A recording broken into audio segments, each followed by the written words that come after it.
Let's simplify doing your own blow dry yourself at home.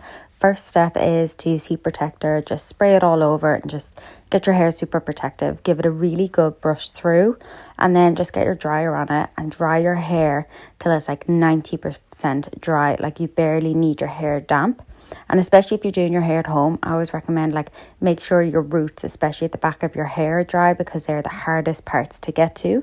Figure out your favorite brush that you like to use. I have a couple of different ones. I personally love a Dyson. I know it's really expensive, but it's just super lightweight. But whatever hair dryer you have, just dry off your hair. Make sure it's only a tiny bit down. Like you can see my hair here is practically dry.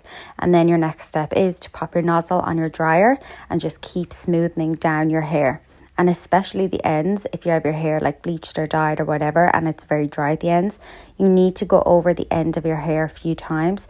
That is where you're going to get this smoothness. If you don't go over the end, you'll see me, I'll like wrap it around the barrel of the brush and I'll keep going over it like here, like a few times to make sure I get it super, super smooth. Mess around with how you want to hold your hair dryer. Like even just Google 5 ways to hold a hair dryer and then try out each style and see what works for you.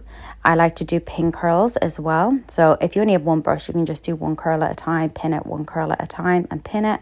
Remember, it's going to take time to learn how to curl your hair by like blow drying. So just take your time with it. Don't be rushing. And you know, the first time you do it, your hair might take like an hour to do, but then you'll get better at it. Like I can blow dry my hair in about 10 minutes, like the curling side of it, not the whole process, but like just doing the brush and dryer, like 10 minutes, I can get my hair nice and curled with a nice bit of volume. And to finish off your hair, like make sure the front is really smooth and perfectly in place. And that's where you're going to get like the salon kind of vibe where you're going to really hold it.